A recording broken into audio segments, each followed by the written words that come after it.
A palavra de Deus diz em 1 João, versículo 3, capítulo 3, versículos de 11 a 17. Esta é a mensagem que vocês ouviram desde o princípio, que amemos uns aos outros.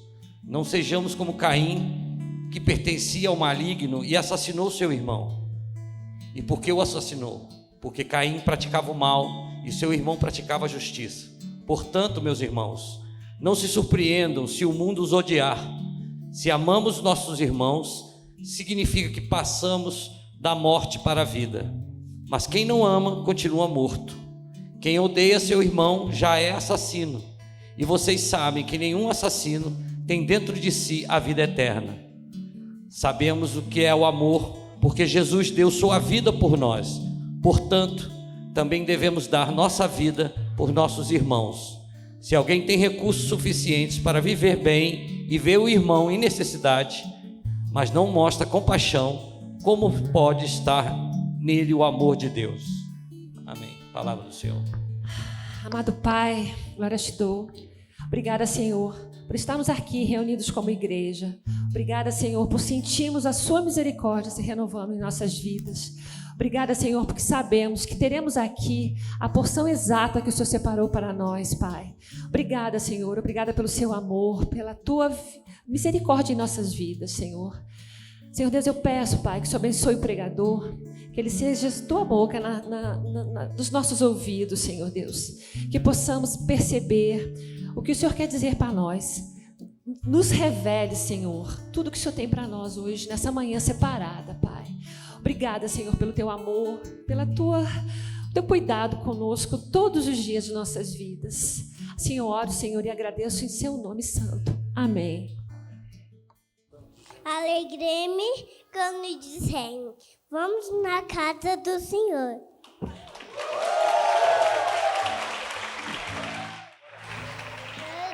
Glória a Deus. Amém.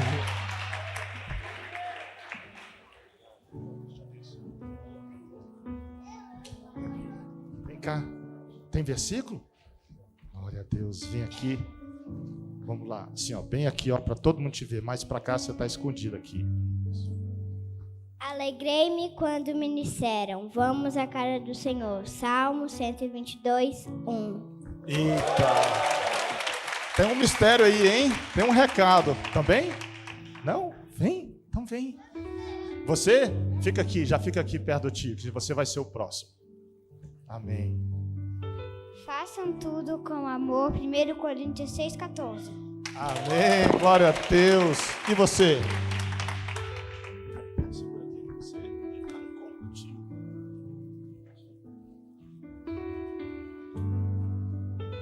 Senhor, que me abençoe. Amém. Glória a Deus. Heitor, você também? Tem versículo? Qual versículo? Você quer ficar aqui assim, ó? Eu já tô alto. Você já tá alto. Qual é o versículo? O Deus foi pro tangue e morreu, mas é a nossa fé.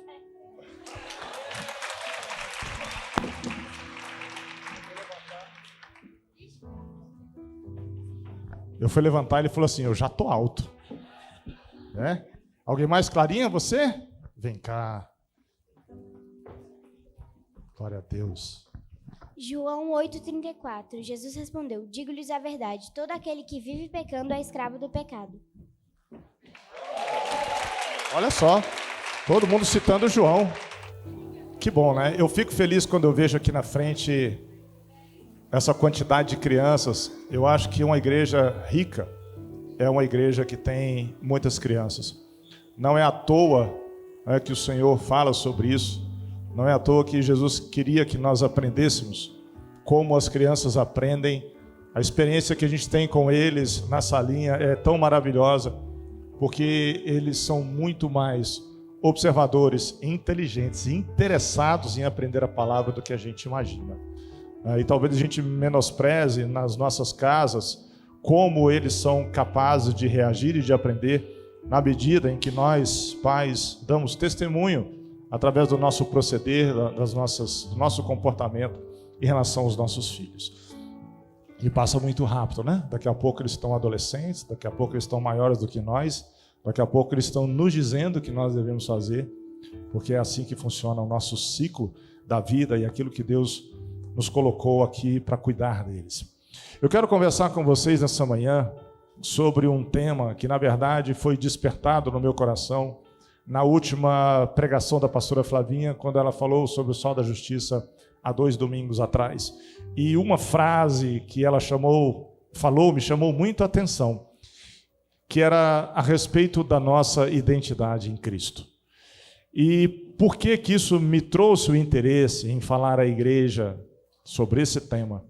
Porque muitas vezes nós repetimos e falamos coisas aqui, não só do altar, mas também no nosso dia a dia, nas reuniões das EPs e nos cursos Casados para Sempre, a respeito de identidade em Cristo.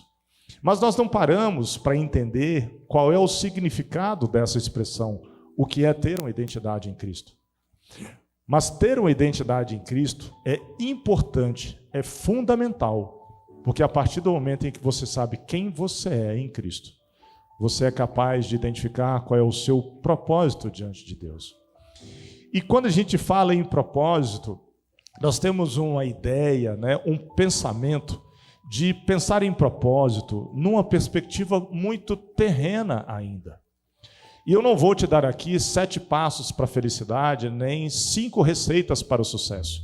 Nem vou te dizer como em 10 lições se tornar um grande empreendedor ou cumprir aqui na terra uma missão bem-sucedida no teu campo profissional. Há profissionais especializados nisso.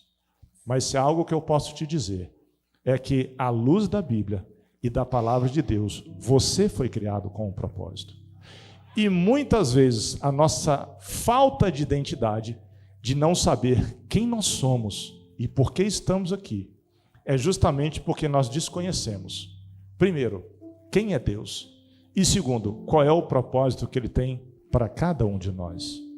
E quando eu estou pensando nisso e me veio o desejo de falar à igreja, é porque identidade e propósito são temas muito amplos. Eu poderia aqui fazer um curso de 1 ano inteiro falando só sobre identidade e propósito. Mas nós precisamos reduzir, ou seja, simplificar esse tema de forma que hoje você saia daqui em condições de tomar uma decisão diante de Deus. Se você quer, em primeiro lugar, ter a sua identidade marcada por quem Jesus fez por você na cruz, e se você quer assumir e aceitar o propósito que Deus desenhou para você. Propósito já diz de início que é algo que foi proposto antes. Propósito é algo que foi estabelecido antes.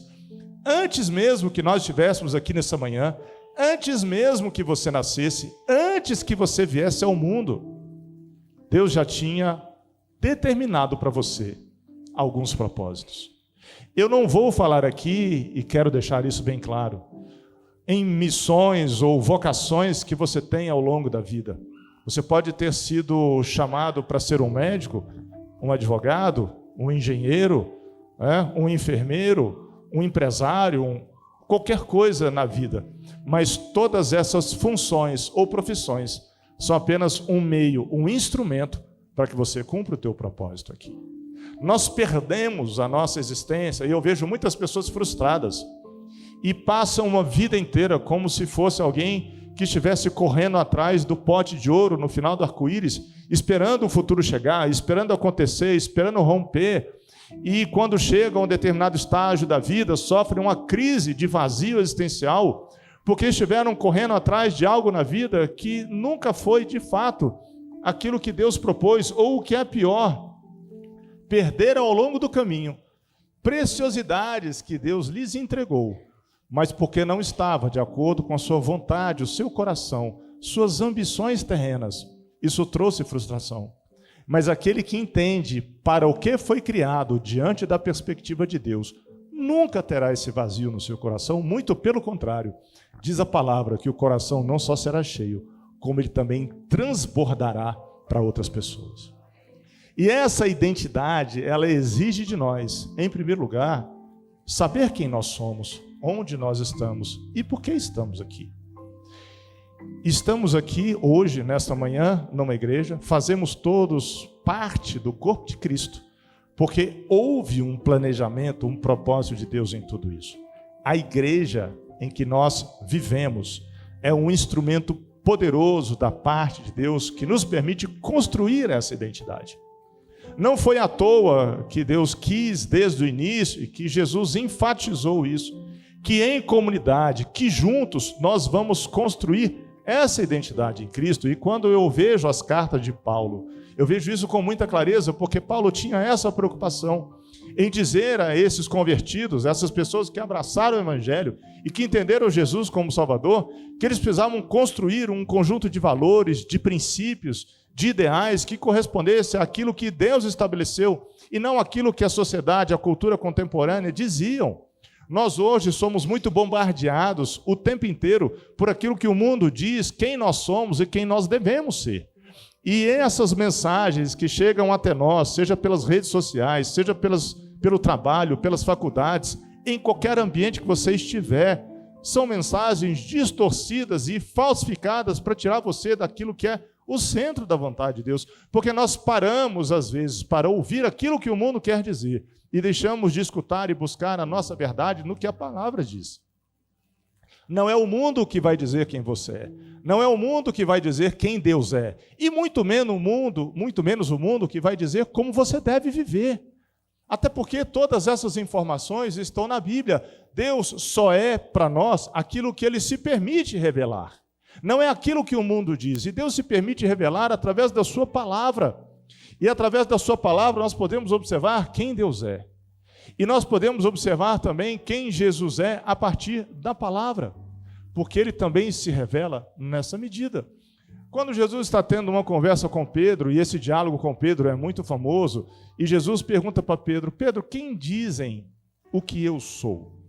E Pedro responde: tu és o Cristo, o Messias, o enviado, o Filho de Deus vivo.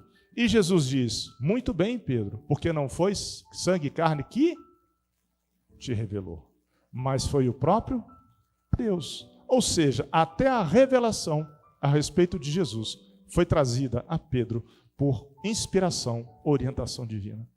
Mas o mundo quer definir Deus de acordo com as suas necessidades, quer definir Deus de acordo com as suas aspirações. Há um filósofo prussiano, o alemão, muito famoso, responsável por uma das frases que talvez todos conhecem, que é Nietzsche. Nietzsche, um filósofo que disse que Deus estava morto. Esse não foi o principal absurdo dele, né? Mas ele disse uma coisa na perspectiva humana que corresponde muito ao pensamento do nosso mundo presente. Ele disse o seguinte: o homem fez um Deus à sua imagem e semelhança. Nós conhecemos a palavra e Gênesis diz que Deus criou o homem à sua imagem e semelhança. Mas até isso o homem perverteu. Ele quis construir um Deus à sua imagem e semelhança. Um Deus interesseiro, um Deus que busca seus próprios desejos. O homem projetou na imagem que ele tem a respeito de Deus um Deus falso, um Deus mercantilista, um Deus longe, distante, ou que é pior, hoje nós temos várias definições de Deus. Deus está na natureza, Deus está nas árvores, Deus é um pedacinho de Deus habita em cada um de nós. Perversões que nos confundem a respeito de quem Deus é. Isaías diz que Deus estabeleceu o seu trono nos céus e tem a terra como seu estrado. Deus é o criador de todas as coisas. Deus de fato é onipresente, mas Deus é soberano e Ele é autoridade sobre todo o universo. Nós não precisamos buscar no mundo o conceito de quem Deus é, a partir do momento em que a palavra diz quem Ele é. E nós só vamos compreender aquilo que Deus é se nós nos relacionarmos com Ele e nós buscarmos conhecermos quem Deus é. O profeta Oséias diz que nós devemos seguir e prosseguir em conhecer ao Senhor. É algo que começa e que continua, é um processo diário, é um processo contínuo. E quanto mais a gente conhece quem é Deus, mais nós vamos saber quem nós somos a partir do que Ele diz que nós somos. Qualquer tentativa do homem de entender a si mesmo e de conhecer a si mesmo será um conhecimento corrompido, será um conhecimento interessado nos seus próprios desejos. Só Deus é capaz de dizer quem nós somos e só Ele é capaz de dizer para o que nós fomos criados e para que nós servimos nessa caminhada aqui na terra. Mas enquanto nós estamos perdidos nos nossos pecados, nas nossas convicções, nós vamos ser determinados por aquilo que o mundo diz que nós somos, e aquilo que o mundo diz que nós somos é uma mentira, um engano que muitas vezes nos leva ou nos levaria anestesiados para o inferno, porque o mundo vai pintar sobre a nossa identidade, né? Algo que nos interessa para satisfazer os nossos desejos pessoais, e nós não fomos criados, e eu preciso dizer isso para vocês, para satisfazer e realizar os nossos desejos. Aliás, o que a palavra diz sobre os nossos desejos e os nossos interesses é que todos eles nos levam ao pecado. Nós somos chamados exatamente para negar esses desejos e buscar satisfazer ou nos realizarmos, cumprindo a boa, perfeita e agradável vontade de Deus. E muitas pessoas se frustram em relação à sua vida, aos seus propósitos, aos seus objetivos, muitas vezes ou porque não conhecem aquilo que a palavra diz a respeito, mas o que é pior, porque se recusam a aceitar aquilo que Deus disse a respeito. E esse é um problema sério. E nós, como igreja, precisamos entender primeiro, né, o que Deus espera de nós e o que nós estamos aqui para fazer. E eu pretendo nessa manhã trazer, não todas as respostas, né, que só Deus as tem, mas pelo menos um princípio que desperte no seu coração uma mudança de posição, uma mudança de paradigma, uma mudança de visão a respeito desses dois temas. Quem você é e para o que você foi criado. E eu vou utilizar aqui, né, um exemplo da própria Bíblia sobre uma igreja muito conhecida, muito famosa. E aí fica a sugestão, viu, Léo, para você levar lá quem coordena a EBD, de repente fazer uma sequência de estudos só sobre a igreja em Éfeso, né? Debaixo da perspectiva da carta de Efésios, e aí eu tenho certeza que nós, como igreja, aprenderíamos muito sobre isso, né? E eu quero falar para vocês, lógico, a palavra individual é uma decisão que você vai tomar no seu coração, mas nós somos um corpo, né? Unido, uma comunidade de fé, e que nós, como igreja, precisamos entender muitas coisas e muitas lições a partir de outras igrejas que já passaram aqui pela terra.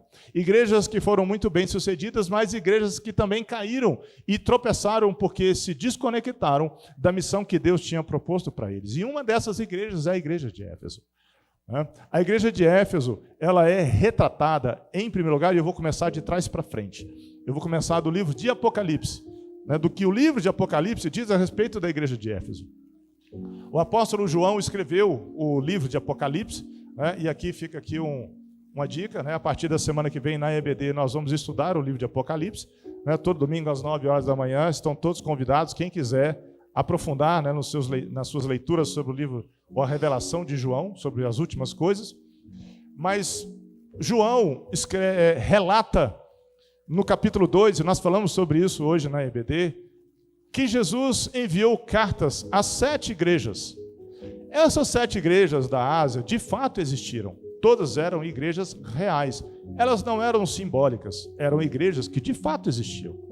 Mas o seu conteúdo era um conteúdo que serviria para todas as igrejas no futuro. Eram alertas, eram mensagens que Deus estava dirigindo à sua igreja, ou que Jesus estava dirigindo à sua igreja, que poderiam levar à ruína ou levar à redenção. E uma dessas cartas foi escrita para a igreja em Éfeso. E vejam só o que o apóstolo João vai dizer, né, sobre a revelação do nosso Senhor Jesus Cristo sobre a igreja de Éfeso. Apocalipse capítulo 2, os versos 2 a 5. Olha só. Jesus está falando para a igreja em Éfeso. Sei de tudo que você faz. Vi seu trabalho árduo e sua perseverança. E sei que não tolera os perversos. Examinou as pretensões do que se dizem apóstolos, mas não são, e descobriu que são mentirosos. Sofreu por meu nome, com paciência, sem desistir. Essa é uma igreja boa? É uma igreja boa. Deus está dizendo que conhece as obras, que eles combateram as heresias. É uma igreja que sofreu pelo nome de Jesus. É uma igreja que tem perseverança. É uma igreja que não desiste, né? Quantos de nós gostaria de fazer parte de uma igreja assim? Inclusive a parte que sofre? Inclusive a parte que sofre, né? Porque o pacote vem completo. Mas vejam só o que acontece no verso 4.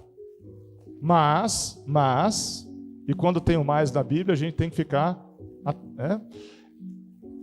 Tenho contra ti, tenho contra você uma queixa. Ou seja, Jesus está dizendo o seguinte, igreja, eu tenho uma queixa contra você.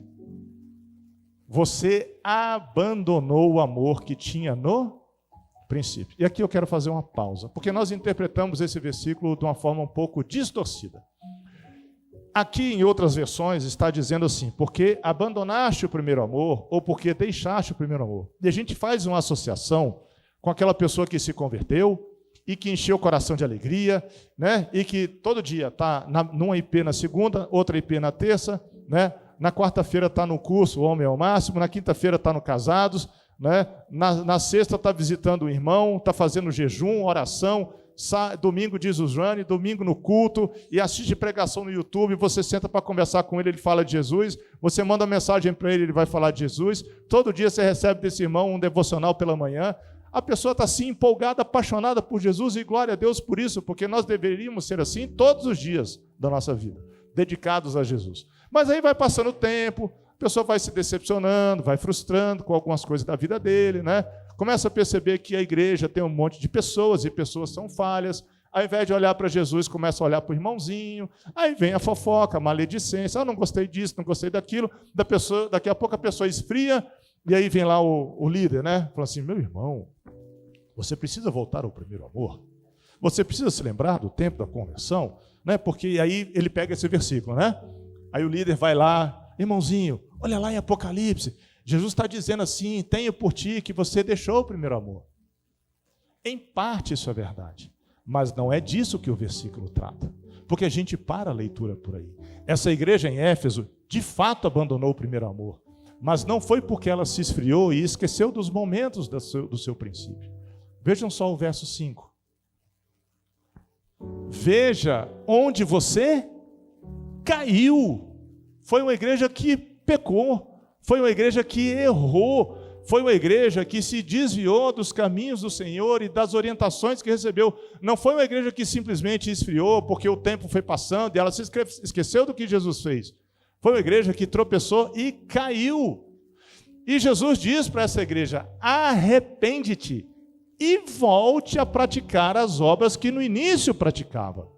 Ou seja, voltar ao primeiro amor significa voltar à obediência e à prática das boas obras. Não tem a ver com sentimento, tem a ver com obediência. E muitas vezes a gente olha para Deus, Deus é 100% amor, Deus é puro amor, sim, mas Deus também é fogo consumidor, Deus é justiça, Deus tem uma série de coisas, né? Deus é santidade, que a gente esquece, a gente quer receber só de Deus o amor, e esquece que amar a Deus é o quê? Jesus falou sobre isso. Aquele que me ama obedece, conhece os meus mandamentos e os cumpre. Então essa carta aqui está dizendo para a igreja de Éfeso, igreja, eu conheço as tuas boas obras, você sofreu por mim, você começou muito bem, só que você abandonou as boas práticas, você se desviou dos meus preceitos, você precisa se arrepender.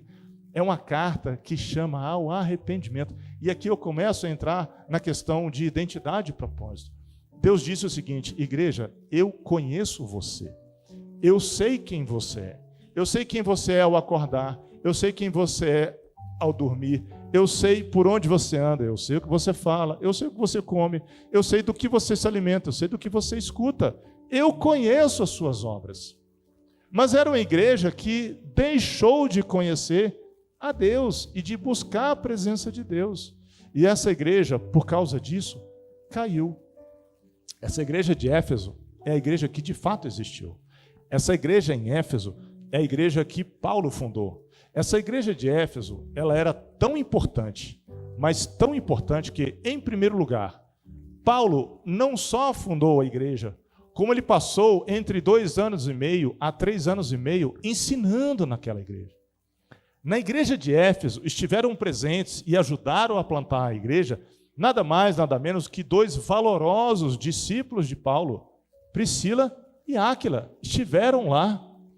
A igreja era tão importante e tão relevante que outro pregador do evangelho, que também ajudou a consolidar aquela igreja, que foi Apolo, esteve lá.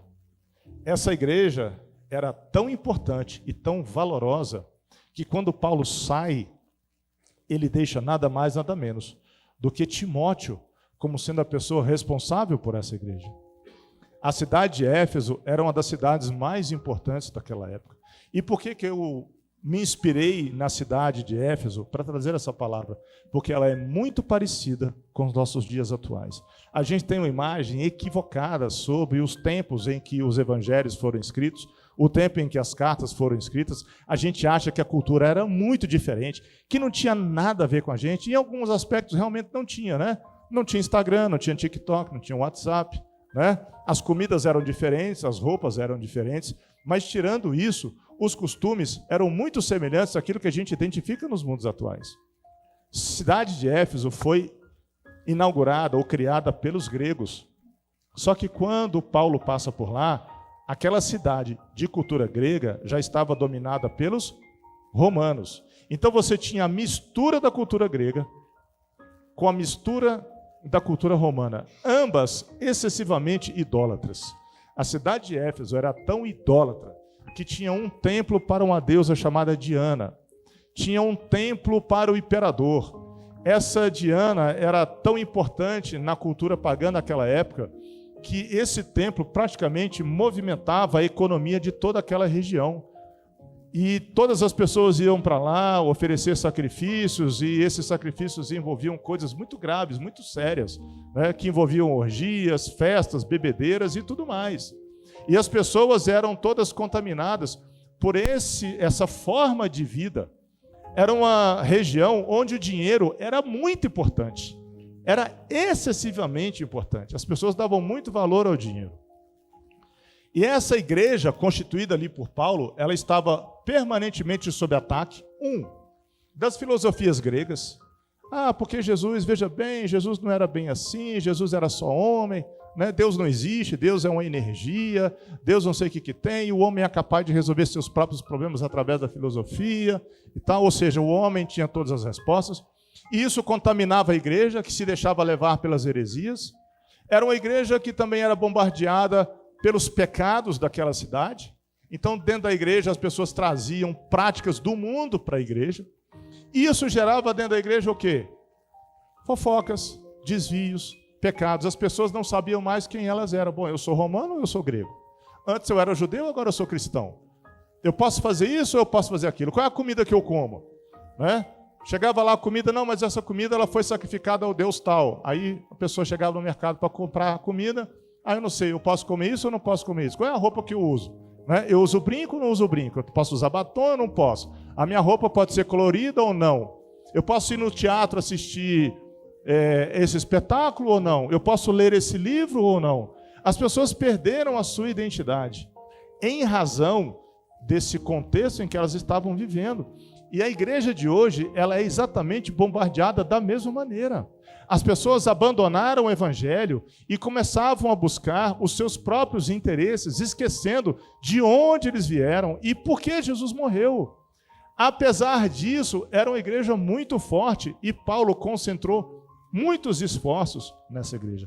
E investiu muito nessa igreja. E escreveu uma carta muito importante sobre essa igreja, que é a carta aos Efésios, que tem 6 capítulos. Então, quando a gente estuda os 6 capítulos de Efésios, a gente vai compreender que Paulo não estava falando da igreja em Éfeso. Paulo estava falando para a igreja dos tempos de hoje. Porque os mesmos problemas que tinham lá são muito semelhantes aos problemas que nós temos hoje. Hoje, nós temos uma dificuldade muito grande de ensinar nas igrejas a verdadeira doutrina.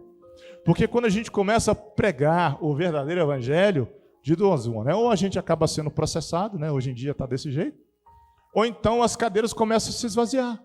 Porque as pessoas não querem ouvir que você precisa se arrepender, que você é pecador, né? Que Deus é que está no controle da sua vida, que você tem que servir, que você tem que amar o irmão, que você tem que perdoar. As pessoas querem ouvir o quê? Que você vai ser próspero, que você vai ser milionário, que você vai ser líder, que você vai ser... Ou seja, que você é o centro da vontade de Deus e não que Deus deve ser o centro da sua vontade. Isso existia na igreja de Éfeso. E me chama muita atenção, e aí a gente teve essa oportunidade também de, na EBD, passar por um versículo muito importante sobre o que Timóteo disse sobre a igreja em Éfeso. Veja só, aquela igreja que João falou no Apocalipse, Timóteo, que foi um dos líderes dessa igreja, também manifestou a opinião. E olha só o que ele diz lá, 1 Timóteo 1, de 3 a 6. Quando parti, aqui é Paulo falando, né? 1 Timóteo 1, verso 3. Pedi a você que ficasse em Éfeso, aqui Paulo falando para Timóteo, e advertisse certas pessoas de que não ensinassem coisas contrárias à verdade. Olha o verso 4. Nem desperdiçassem tempo com discussões intermináveis sobre mitos e genealogias. Aqui ele está dizendo o seguinte: vocês ficam lá discutindo se tem pelo em ovo, se quem nasceu primeiro foi o ovo ou a galinha. Vocês ficam lá querendo dizer se a saia tem que ter 2 milímetros ou 3 milímetros. Vocês ficam lá discutindo se o verbo que está no hebraico significa X, Y e Z. Vocês ficam o tempo todo perdendo, né, a energia e gerando divisões entre vocês para saber qual é o tamanho da barba do Bruno, se ela deve ser um pouquinho mais curta ou um pouco mais longa. Ou seja, era uma igreja que ficava buscando nas minúcias, nos detalhes, coisas para dividir e gerar discussão. Aí assim, eu não falo mais com o irmão fulano de tal, porque ele chegou para mim e disse que não gosta do meu estilo de falar, porque acha que eu sou muito espalhafatoso e tal. E então uma igreja que começou a se dividir. Olha só, que só levam a especulações sem sentido, em vez de promover o propósito de Deus que é realizado pela fé. A igreja se esqueceu de qual era a missão dela, de proclamar a verdade naquele tempo, de dar exemplo de uma vida cristã, e começou a se dividir porque estavam muito mais preocupados com os detalhes, com a religiosidade da época. E olha só como a coisa piora. Verso 5. O alvo da minha instrução é o amor que vem de um coração puro, de uma consciência limpa e de uma fé sincera. Era uma igreja que estava com o coração envenenado, por quê? Em primeiro lugar, abandonou o amor. 2, a sua consciência estava corrompida, porque não buscavam mais conhecer a Deus e a sua vontade, mas sim fiscalizar a vida uns dos outros e dividirem opiniões sobre as coisas erradas. E 3, uma fé sincera. Havia interesse pessoal, não simplesmente buscar a vontade de Deus naquela igreja. E quando eu olho para os tempos de hoje, isso muito me preocupa, porque o mesmo alerta de Paulo naquela época, às vezes entra por nossas portas. E se nós perdermos essas lições preciosas, talvez, né, essa não, né, mas muitas igrejas que a gente vê por aí terão o mesmo fim da igreja de Éfeso. Se você for buscar hoje lá, você só vai achar as ruínas dessa igreja. Porque a cidade de Éfeso já foi devastada e destruída tantas vezes que eles resolveram construir outra em outro lugar. Vamos prosseguir. Verso 6. Alguns, porém, se desviaram dessas coisas e passam tempo em discussões inúteis. Uma igreja que perdeu o seu propósito. Muitos desses problemas aconteciam porque eles tinham dificuldade de entender a sua identidade. Estavam dentro da igreja, frequentavam o culto todo domingo de manhã, ouviam todas as pregações, inclusive no YouTube, mas nunca pararam para perguntar: o que eu estou fazendo aqui? Por que eu vim parar nessa igreja? O homem é criado por Deus, é criatura de Deus, mas nós fomos criados lá atrás à imagem e semelhança de Deus. Isso é uma meia-verdade. Porque depois da queda, nós nos tornamos imperfeitos, impuros, destinados à morte eterna, em razão da ruptura que tivemos com Deus. Nós não somos mais a imagem e semelhança de Deus, a menos que nós sejamos alguém em Cristo.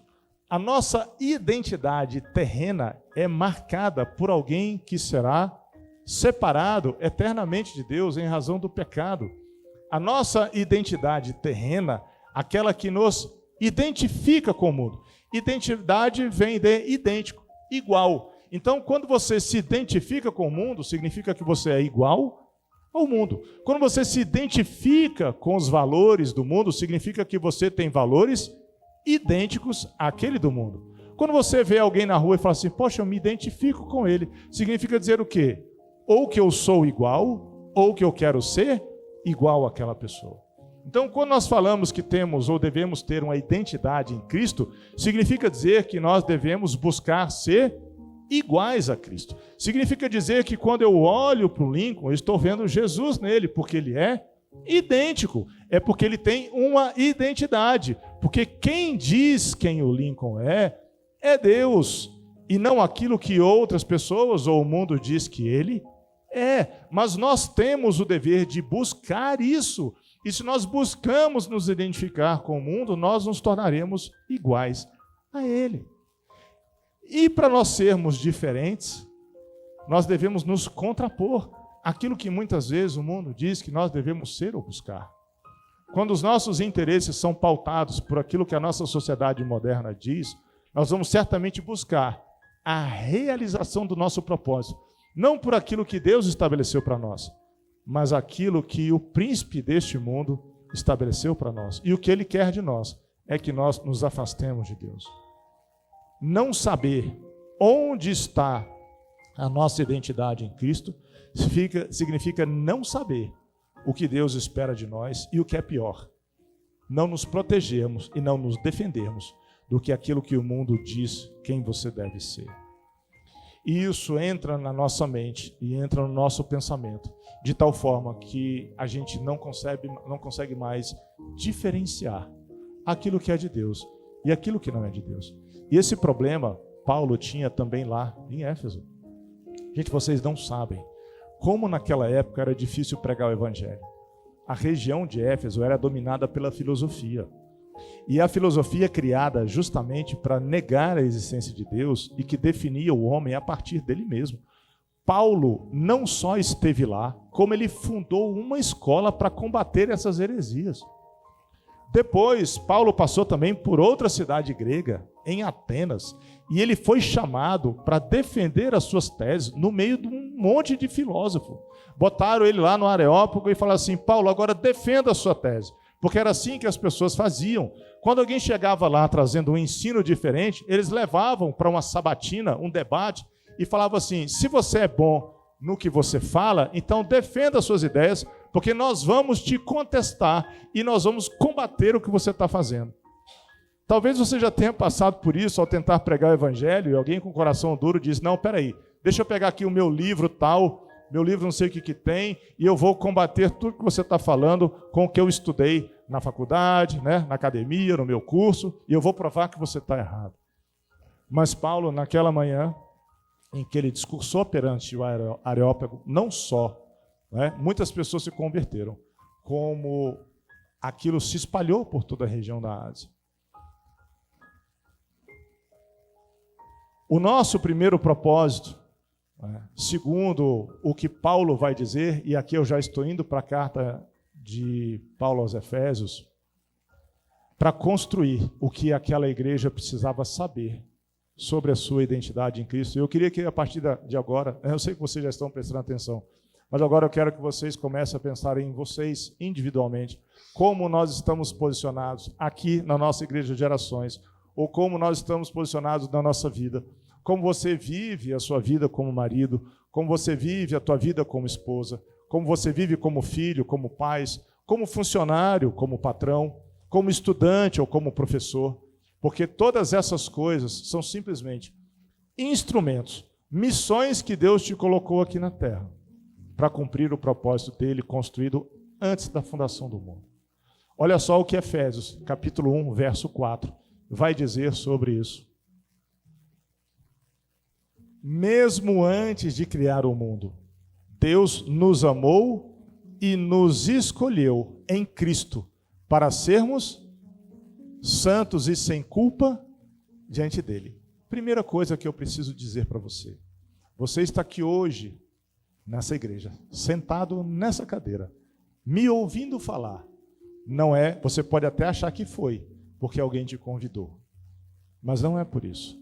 Porque Deus escolheu que você estivesse aqui. Deus escolheu a nós para nos relacionarmos com Ele, diz a palavra, antes mesmo de criar o mundo. O amor dele por nós não começa hoje, porque nós decidimos seguir a Cristo ou cumprir o seu propósito. O amor dele por nós começou antes de você nascer. Isso significa que antes mesmo de você ser formado no ventre da sua mãe, ele já te amou.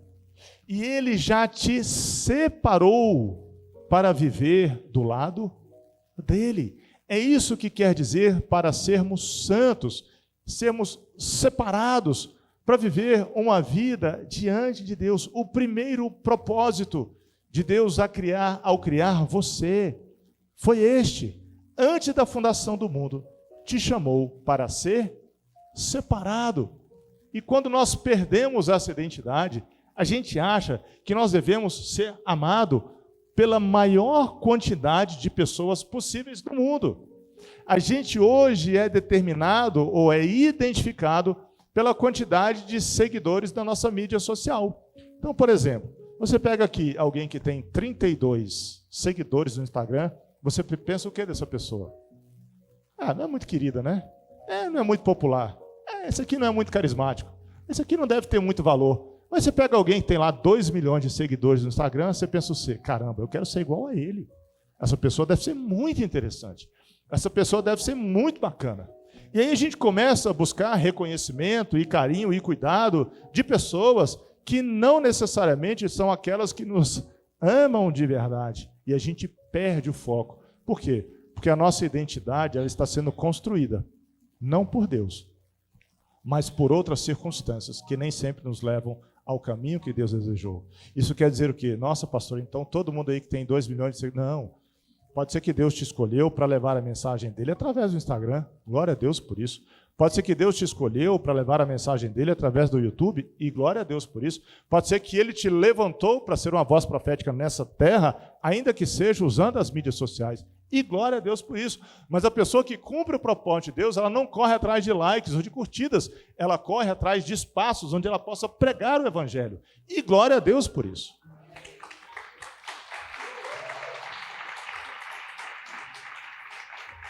Percebem que quando você faz do instrumento uma forma de levar o evangelho, você está cumprindo o propósito de Deus? O problema, meus irmãos, não é aquilo que você tem, é o que você faz com aquilo que você tem. Deus chamou pessoas para serem médicos. Lucas é um bom exemplo, o evangelista, né? E ele assim o fez para pregar a palavra. Deus levantou Paulo, que era um erudito. Ele foi formado numa das melhores escolas judaicas da época, e ele falava outros idiomas, e ele viajava pelo mundo inteiro, um cara super inteligente, mas ele mesmo diz, eu sou o menor de todos. Por quê? Porque o conhecimento dele não valia nada, se não fosse aplicado para levar o evangelho. Se não fosse para pregar a Cristo, tudo que ele era e tudo que ele tinha não servia para nada.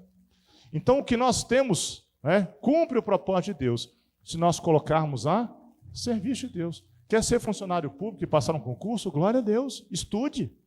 Estude muito. Passe no concurso e faça daquilo um meio de levar as palavras do Senhor a outras pessoas. Seja aquilo que Deus te separou para fazer, onde quer que você esteja. Vamos lá, Igor. Vamos lá. Verso 5. Efésios 1, 5. E nos predestinou para si, mas para nos adotar como filhos por meio de Jesus Cristo, conforme o bom propósito de sua vontade. Mais uma vez aqui, propósito, de sermos filhos e imitadores de Cristo. E aí vem o verso 6, que para mim é o mais bonito desse capítulo. Deus assim o fez para louvor de sua graça gloriosa, que ele derramou sobre nós em seu Filho amado, ou para a sua glória, ou para louvor da sua glória. A nossa existência, meus irmãos, ela nos dá sentido quando nós prestamos louvor e existimos para a glória do Senhor. Eu sei que muitos de nós desejamos, e quem é pai tem esse desejo. Qual é o pai ou a mãe que não quer deixar um legado para os seus filhos? Ou que pensa ao chegar no momento da vida, poxa, eu quero deixar um legado para a posteridade, para que as pessoas lembrem de mim de alguma forma, lembrem de mim de forma positiva. Nossa, esse aqui foi um grande homem, foi um grande intelectual, foi um grande empresário, foi um batalhador, um guerreiro, superou todas as dificuldades e criou 9 filhos. Glória a Deus por isso, não há nenhum problema em termos essas ambições. Mas o propósito de Deus é que nós encerremos a nossa jornada aqui e tenhamos cumprido o quê? Uma vida que o glorificou. Se você foi um grande empresário e glorificou o nome do Senhor, amém. Se você foi um grande batalhador, né? Quem trabalha às vezes com a lavoura, né? Quem construiu casas, nossa, a maravilha, ótimo profissional que glorificou o Senhor. Foi um excelente dono de casa, um excelente pai, batalhador, mas que louvou o Senhor através da sua vida. E nós perdemos a perspectiva, e é esse um dos pontos, né, que às vezes eu vejo muitas pessoas frustradas, porque elas, se não conseguirem passar no concurso, serão frustradas.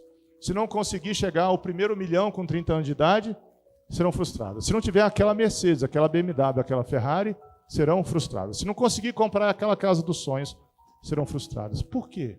Porque o coração delas não está em louvar e glorificar o nome do Senhor. Salmo 37, verso 4 e 5 diz o seguinte: agrada-te do Senhor, e Ele satisfará os desejos do seu coração. Agrada-te do Senhor significa o quê? Eu tenho alegria em estar na presença do Senhor. Eu me regozijo na presença do Senhor. Nós ouvimos aqui 2 pequeninos dizendo o quê? O mesmo versículo: alegrei-me quando me disseram, vamos à casa do Senhor. A minha alegria, a minha fortaleza é o meu relacionamento com Deus. As pessoas não têm relacionamento com Deus e não sentem alegria, por quê? Porque não fazem dela o melhor momento do dia.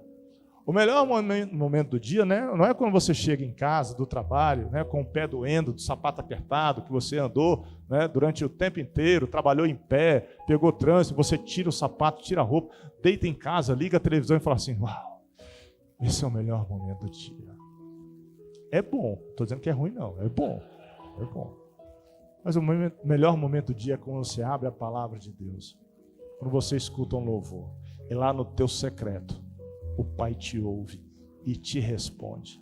Se esse é o melhor momento do seu dia, você pode dar um glória a Deus.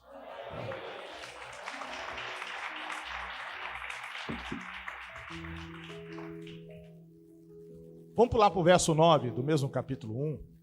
Porque quando você está em comunhão com Deus e fazendo do relacionamento com Ele o melhor momento do dia, e que Ele pode dar todas as coisas, a gente começa a desvendar e descobrir.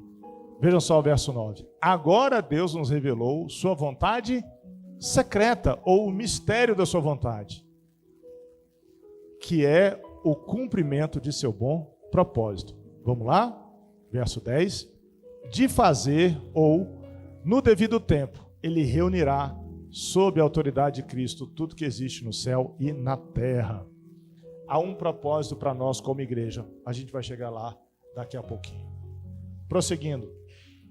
Nós fomos chamados por Deus para boas obras. Lembram-se do que eu li agora há pouco em Apocalipse?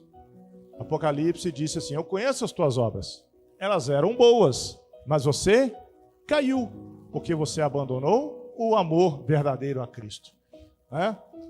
O capítulo 2, no verso 10, vai dizer o seguinte, pois somos, Efésios 2, capítulo 10, pois somos obra-prima de Deus, criados em Cristo Jesus, a fim de realizar as boas obras que ele de antemão planejou para nós. Vejam só, nós somos obra-prima de Deus, criados em Jesus. Ou seja, quando a gente nasce de novo em Cristo Jesus. Quando a gente está no mundo, nós somos o quê? Obra-prima da carne. Porque a nossa inclinação é fazer ou satisfazer os desejos da carne. Quando a gente nasce em Cristo, isso quer dizer, recebemos a Jesus como nosso Salvador. Decidimos construir a nossa identidade em Cristo, nós somos uma obra-prima de Cristo Jesus. Aí sim, nós vamos realizar as boas obras para as quais Ele nos chamou, ou ainda, em outras traduções, para que andássemos nela. Paulo vai falar sobre ele no verso 3, de 8 a 11. Olha só o que diz lá. Paulo entendeu isso. Paulo entendeu isso de tal forma que ele abandonou tudo. Ele aceitou um convite que o jovem rico não aceitou. Interessante, né? A gente acha aquele convite um convite absurdo. Deixa eu ler aqui Efésios 3:8, depois eu vou falar do jovem rico. A mim, o menor de todos os santos, foi dada esta graça de pregar aos gentios o evangelho das insondáveis riquezas de Cristo. E deixa eu ler aqui a versão, né? Ainda que eu seja o menor, digno de todo o povo santo, recebi pela graça o privilégio de falar aos gentios sobre os tesouros infindáveis que estão disponíveis a eles em Cristo. Verso 9. De explicar a todos esse segredo que Deus, o Criador de todas as coisas, manteve oculto desde o princípio. 10. O plano de Deus era mostrar a todos os governantes e autoridades nos domínios celestiais, por meio da igreja, as muitas formas ou a multiforme sabedoria de Deus. Verso 11. Esse era o seu propósito eterno, que ele realizou por meio de Cristo Jesus, nosso Senhor. Por meio da fé em Cristo, agora nós, com ousadia e confiança, temos acesso à presença de Deus. Nós somos chamados para proclamar o Evangelho e a palavra de Deus. E a igreja ainda tem um papel muito importante, que é proclamar com voz profética no mundo atual que o mundo está errado e que a Bíblia está certa. E quando eu falo isso, talvez você esteja pensando, mas é em tudo? Sim, em tudo. Porque nós precisamos ter a fé de que a palavra de Deus, ela é 100% correta. Ela é capaz e suficiente de dar todas as respostas que o homem precisa. Todas. Ah, pastor, mas quando eu falo todas, é todas mesmo. E Deus nos revelou isso de tal forma que em Romanos, Paulo vai dizer no capítulo 1, acho que versos 22 e 23, que até mesmo a natureza revela atributos insondáveis da parte de Deus, que o homem é indesculpável se não conhecer. Ou seja, não tem desculpa. Mas nós abandonamos a palavra de Deus para buscar as respostas sobre quem nós somos. Você sabe por quê? Porque a gente não gosta do que a palavra de Deus diz a nosso respeito. O livro de Efésios vai dizer que nós estávamos mortos em nossos pecados. Paulo vai dizer àquela comunidade de Éfeso que ela estava corrompida, não só pelos maus ensinamentos, mas ela tinha esquecido de como era viver em igreja. Eu fico imaginando, Mário, que quando Paulo deve ter passado por lá um pouco antes de ir para Jerusalém, ele deve ter ficado aterrorizado com o que viu. Porque se a gente lê, e eu vou encerrar aqui com o último texto da leitura.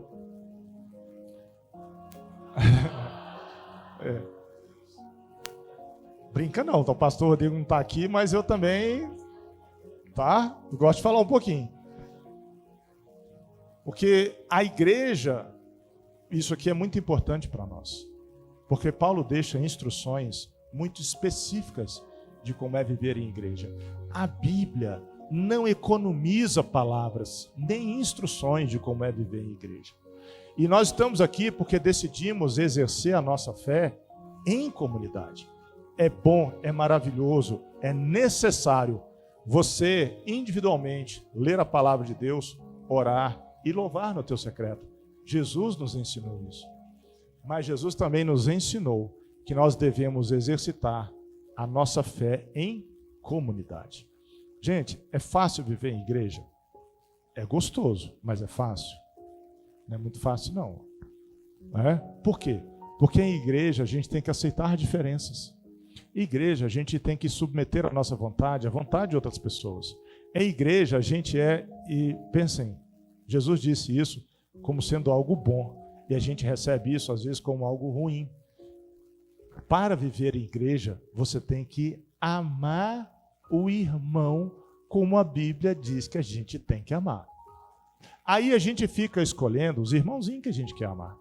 E aí a gente acha, não, aquele ali eu amo, mas assim, eu não amo muito, porque eu não tenho afinidade. Não, a Bíblia não faz essa distinção.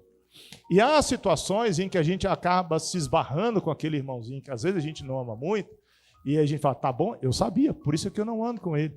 Gente, não é assim desde o princípio. Não foi dessa forma que Jesus nos ensinou, e Paulo decide combater isso na igreja de Éfeso. E é por isso que, às vezes, na igreja, nós temos alguns problemas ou algumas divisões, porque a gente não aprende com os erros passados que há 2000 anos já estavam presentes lá. Eu tenho certeza que quando o Léo sobe essas escadas, é um sinal para a gente acelerar o fim do culto.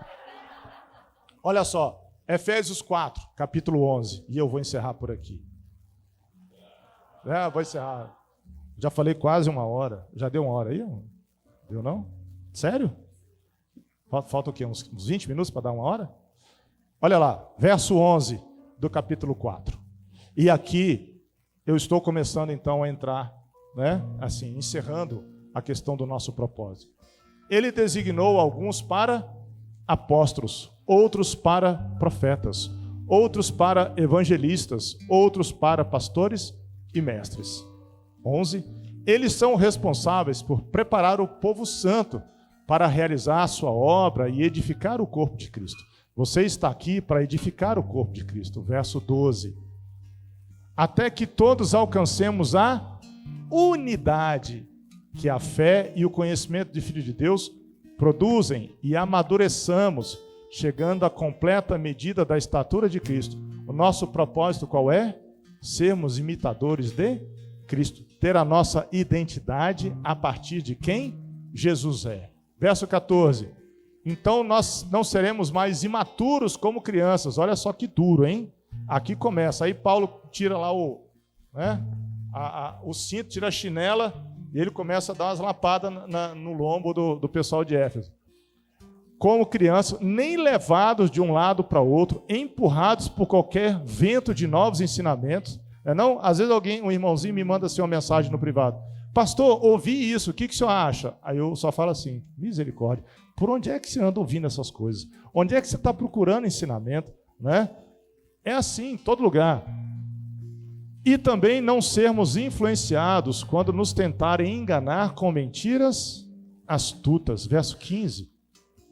Em vez disso, falaremos a verdade em amor, tornando-nos em todos os aspectos cada vez mais parecidos com Cristo, o teu real propósito, que é o cabeça. Verso 16.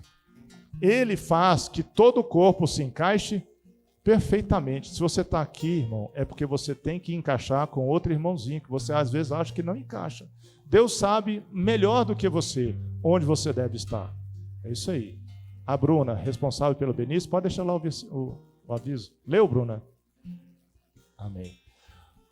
Para que todos os corpos se desenvolvam e seja saudável em amor. Verso 16. 17. Assim eu lhes digo com a autoridade do Senhor, não vivam mais como os gentios, levados por pensamentos vazios e inúteis. Ele está dizendo aqui em outras palavras, não seja fofoqueiro, não vive igual o povo do mundo, que vive para falar mal, para criticar, viva para contribuir, para ser útil e construir uma igreja unida em amor. Verso 18. Verso 18. Amém. A mente deles está mergulhada na escuridão, andam sem rumo, alienados da vida que Deus dá. Não estão mais pensando nas coisas de Deus, estão pensando nas coisas do mundo, pois são ignorantes, ou seja, desconhecem a verdade de Deus. E o coração deles está duro. Como é perigoso isso, Às vezes nosso coração endurece, porque a gente está, ouvindo o que não deve. Próximo, diz 19. Tornaram-se insensíveis, vivem em função dos prazeres sensuais ou carnais e praticam avidamente toda espécie de impureza. 20. Mas não foi para isso que vocês foram chamados, e não foi o que aprenderam de Cristo. Verso 21. E aí, olha só a ironia de Paulo. Uma vez que ouviram falar de Jesus e foram ensinados sobre a verdade que vem dele, quanto à maneira, verso 22. Livrem-se de toda a antiga natureza e de seu velho modo de viver, corrompido pelos desejos impuros e pelo engano.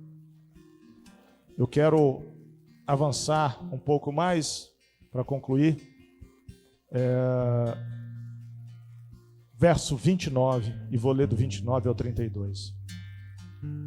Evitem o linguajar sujo e insultante, que todas as suas palavras sejam boas e úteis, a fim de dar ânimo àqueles que as ouvirem. Verso 30. Não entristeçam o Espírito Santo de Deus. Aqui está dizendo o quê? Que quando a gente faz aquilo que eu li antes, a gente entristece o Espírito Santo de Deus, o nosso coração endurece e a gente se afasta do propósito de Cristo. O selo que Ele colocou sobre vocês para o dia em que nos resgatará como sua propriedade. 31. Livrem-se de toda amargura, raiva, ira, das palavras ásperas e da calúnia e de todo tipo de maldade. E o verso 32. Em vez disso, sejam bondosos e tenham compaixão uns dos outros, perdoando-se como Deus os perdoou em Cristo. Eu pergunto a vocês, falta na Bíblia instruções a respeito do nosso propósito?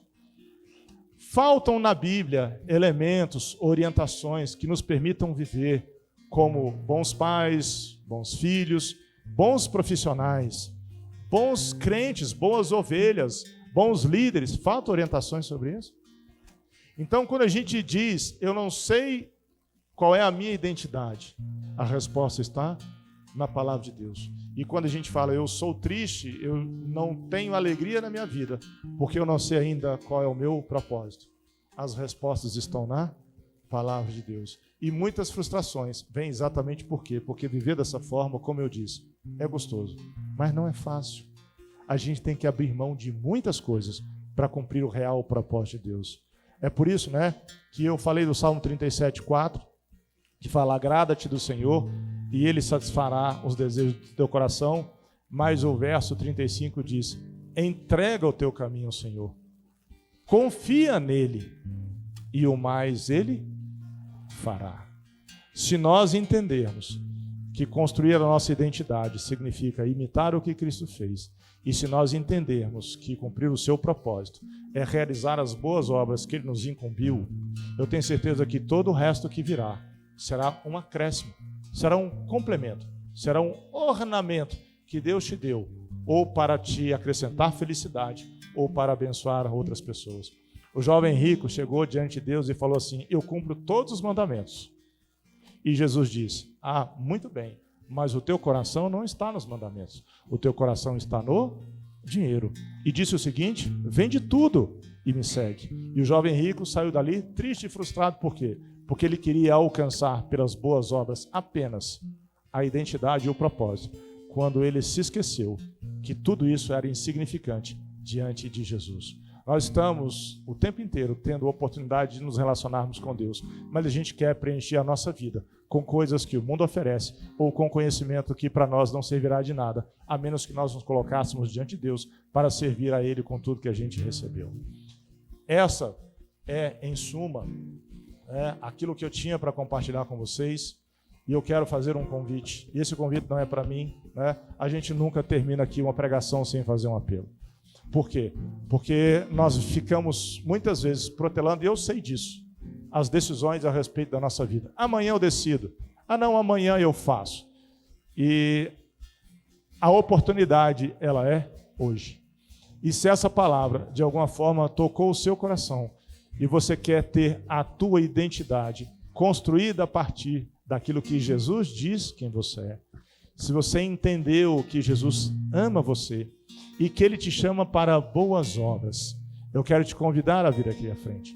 E se você quer entregar o teu propósito de vida nas mãos do Senhor, para Ele dizer a você o que é que você tem que cumprir nessa terra, seja aqui na igreja, seja no teu trabalho, seja na tua casa, eu também quero que você venha aqui. Porque eu não quero que nós sejamos repreendidos da forma como como Jesus repreendeu a igreja em Éfeso.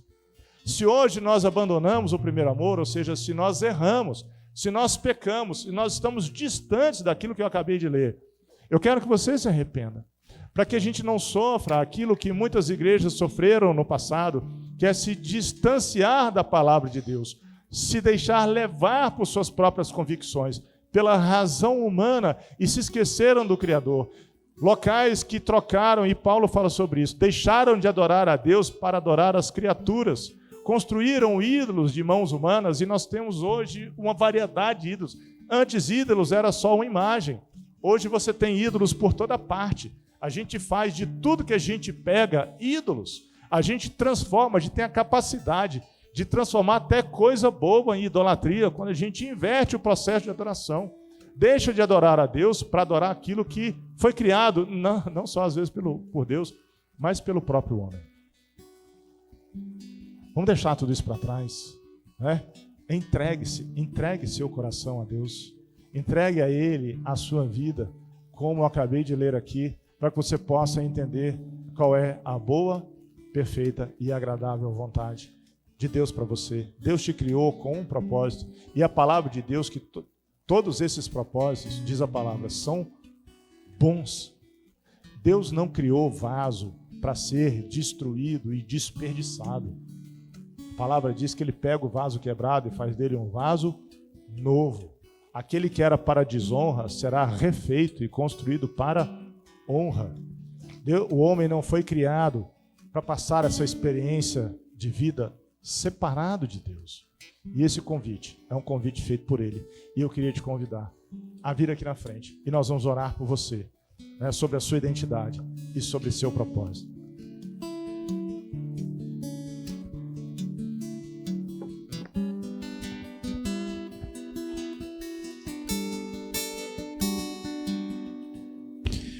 Que vontade de adorar,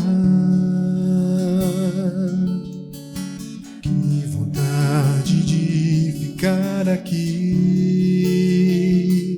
e te adorar, simplesmente te adorar,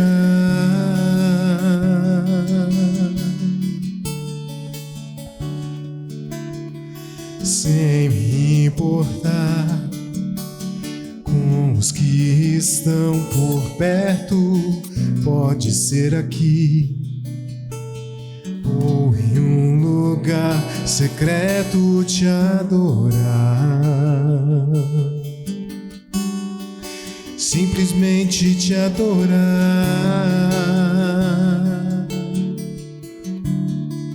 simplesmente te adorar, simplesmente te adorar. Os meus olhos são pra te olhar, o meu coração pra te amar. Meu maior desejo hoje é simplesmente te adorar. Pai, nós nos colocamos aqui diante da Tua presença, Senhor, em atitude de adoração, derramando aqui o nosso coração diante do Teu altar, clamando a Ti por misericórdia, Senhor Deus.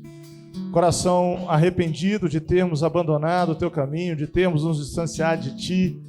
Coração quebrantado, Senhor Deus, pela Tua palavra e pelo Teu amor que nos constrange. Coração quebrantado por estarmos sendo confrontados pela Tua verdade. Verdade, às vezes, Senhor Deus, que nos machuca, que nos incomoda, mas que nos faz crescer. Te agradecemos, Senhor Deus, porque o Teu amor, Senhor Deus, veio antes mesmo de que nós estivéssemos aqui. E nós queremos nos colocar aqui diante da Tua presença, clamando a Ti, Senhor Deus, que o Senhor nos permita entender e compreender o que é que o Senhor espera de cada um de nós, no Teu reino, na nossa casa, no nosso trabalho, em todos os aspectos da nossa vida, Senhor Deus. Não há tempo que já passou, as coisas velhas já ficaram para trás e tudo se fez novo em Cristo, é o que diz a tua palavra, Senhor Deus.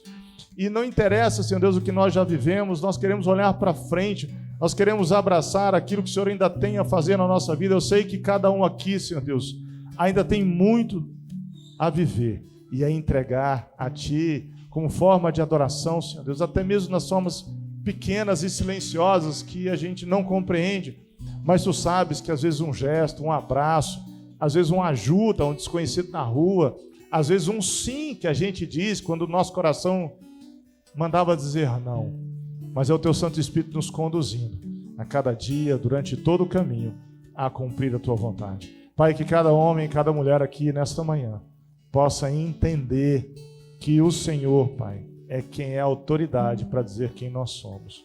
Eu Te agradeço, Pai, porque apesar dos nossos pecados, o Senhor nos tornou nova criatura em Cristo. E eu quero aqui, Pai, em nome de Jesus, Te agradecer, porque eu sei que essa igreja foi levantada para ser uma igreja que realiza as boas obras, uma igreja que é exortada, Pai, que às vezes necessitando de mudança, de correção de rumos, mas é uma igreja perseverante que está no seu caminho para realizar a Tua vontade. Orienta-nos em tudo isso. E hoje, Pai, em nome de Jesus, nós fazemos um convite para que o Teu Filho possa habitar em nossos corações e que o Teu Santo Espírito nos oriente em tudo aquilo que nós devemos fazer, ouvir e falar, para a honra e glória do Teu santo nome. E se há alguém aqui nesta manhã que queira me acompanhar nessa oração, eu quero fazer essa oração, e se a palavra te tocou de alguma maneira, eu quero te convidar a fazer esse convite tão especial que Jesus fez. Senhor Jesus, hoje eu Te aceito como meu Senhor e Salvador. Eu quero Te convidar a habitar no meu coração.